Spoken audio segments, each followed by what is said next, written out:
Eh bien, puisque nous avons parlé de centenaire, nous avons parlé du fameux Toutankhamon, et pour avoir plus d'éclaircissements, nous avons le plaisir d'avoir en ligne M. Simon Saïr, guide touristique. Monsieur Simon Saïr, bonjour et bienvenue avec nous.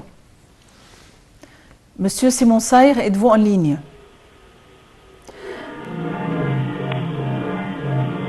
Il y a probablement un incident technique, mais question... Monsieur Simon.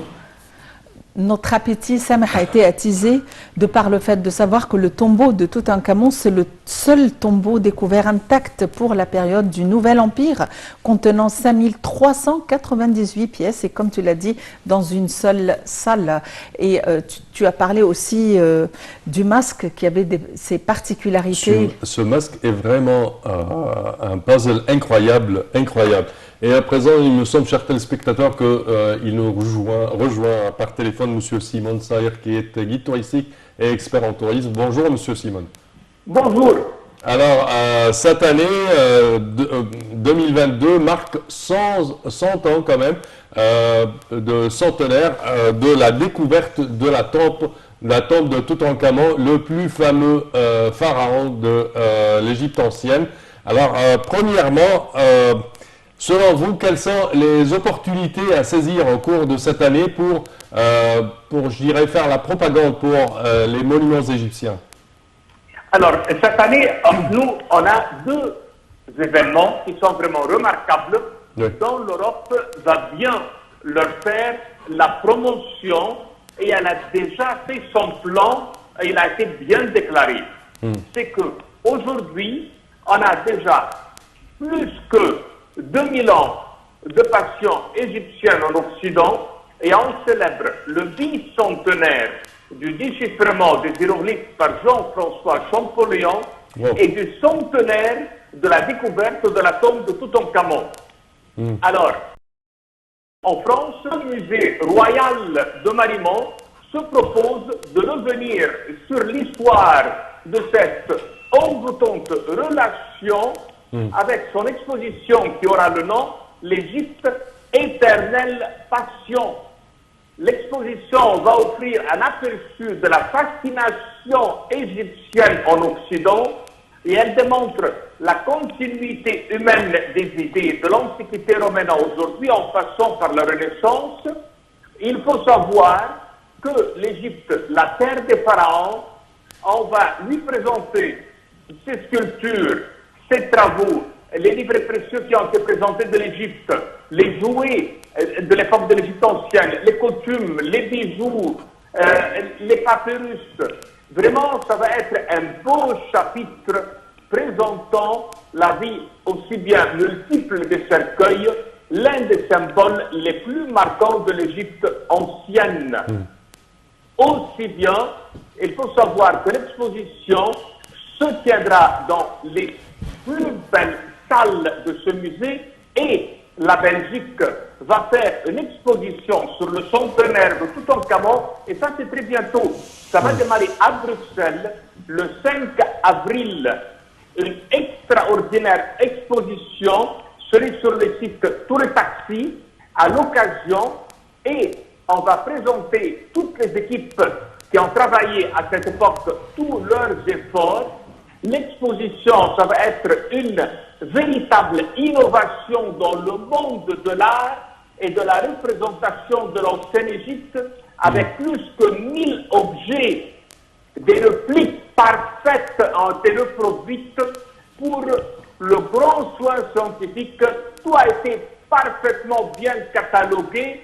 On va présenter la tombe de ses trésors, et ça va être la plus complète à jamais qui a été réalisée pour Toutankhamon.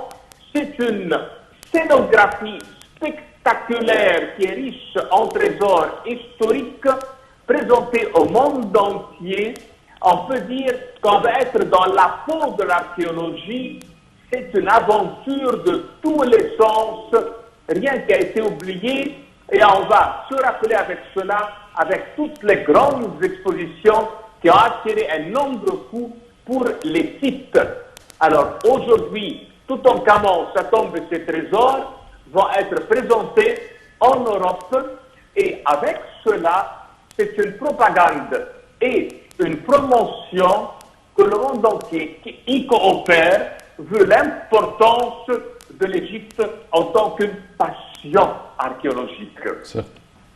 Monsieur Simon Sayer, une question m'intrigue un peu, c'est que Toutankhamon a disparu à l'âge de 19 ans et c'est un des rois les plus fameux de l'histoire alors que son règne n'a duré que 10 ans. Tout d'abord, est-ce qu'il a commencé son règne sous un régent à l'âge de 9 ans est-ce que c'est ça ce qui est arrivé? Et en même temps, qu'est-ce qui a fait que c'est un des plus fameux? Est-ce que c'est juste parce qu'il a rétabli le lien avec le dieu Amon? Alors, déjà, Toutankhamon, il faut savoir qu'il est considéré en tant qu'un roi du 14e siècle avant Jésus-Christ. C'est le 11e pharaon de la 18e dynastie et à travers les dernières études génétiques, il serait le fils d'Akhenaton et aussi bien de la propre sœur de ce dernier, dont l'identité est bien sûr inconnue.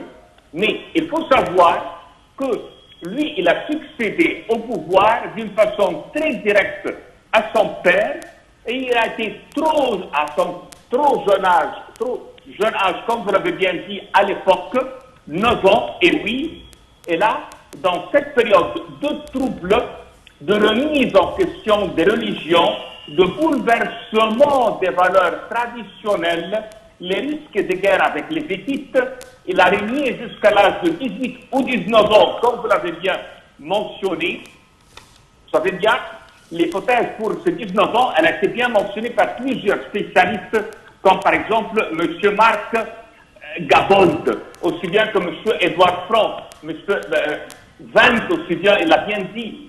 Alors, ce règne de 1336 à 1327 avant Jésus-Christ, Toutankhamon, à cette époque, n'était pas considéré un grand pharaon, vu son court règne, mais sa célébrité elle a été à la découverte de sa sépulcre par l'archéologue britannique Howard Carter, comme vous l'avez bien mentionné à la télé le 4 novembre 1902, ce fabuleux trésor, et on peut dire, il a bien enrichi toute l'Égypte et tous ses musées. La famille de Toutankhamon elle-même, on peut dire, elle est au cœur de l'histoire de l'Égypte ancienne. Et il y a plein d'enquêtes qui ont été travaillées sur lui, sur la momie royale, ADN, par le Conseil suprême des entités égyptiennes, pour en vraiment repérer les pharaons de Toutankhamon. Lui-même, comme tous les pharaons, il avait plusieurs noms de famille d'enfants. Il y a le nom de famille, le nom d'enfance, le nom religieux, son nom à son couronnement. C'est assez compliqué, mais nous on dit toujours Toutankhamon, vu qu'il a été pour le culte d'Amon. Alors, les cartouches les plus fréquemment représentées sur les objets lui appartiennent avec son 4e nom, titre de fils de Ré. Ré, ça veut dire Ra, celui qui a été vénéré par son père, et bien sûr Akhenaton. Alors, aujourd'hui, on trouve plein d'études génétiques qui sont travaillées, et toutes ces analyses sont fabuleuses, mais il faut comprendre quand même que pour la succession elle-même, elle a été toujours dans une époque de troubles, de difficultés, pendant laquelle il y avait le fameux chef militaire Horemheb, et qui a été, bien sûr, qui a rapporté le nom député du roi sur toute la terre, et qui a été quand même le porte-parole du roi en Égypte et dans toutes les terres étrangères. Il faut savoir que, compte tenu de son âge, le roi, il a probablement eu plein de conseillers puissants, et en particulier le Père divin, le grand prêtre Aïe, qui a été à côté du chef et du général Horemheb. Oui, parce qu'on parle d'un roi, d'un roi adolescent. En fait, est-ce qu'il comment est-ce qu'il a pu gagner cette crédibilité? Alors, celui qui a donné tout cela, c'est la force de la religion et de l'armée. Sans les religieux et les militaires, ça allait être impossible. Le grand prêtre Aïe, en tête des religieux, lui a donné le soutien. Le chef militaire Horemheb lui a donné le soutien. Et ici, sur ces deux piliers du pouvoir égyptien, Toutankhamon, il a pu gérer l'Égypte, il a pu avoir une politique intérieure et extérieure assez extraordinaire. Et il a pu rapporter plein de changements sur Akhenaton. Il a délaissé par exemple le culte d'Aton. Il a restauré la suprématie du dieu Amon. Il a aussi bien fait plein de charges intérieures que nous on appelle l'image vivante d'Amon. Il a pu faire une restauration complète pour le temple de Karnak. Il a travaillé beaucoup sur le site d'Amarna. Et le roi, initié à la construction de nouveaux bâtiments, il a travaillé sur Thèbes. Et il a travaillé beaucoup pour l'image des dieux.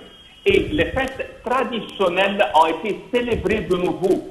En principe, celle du dieu Apis, aussi bien la belle fête aux fêtes.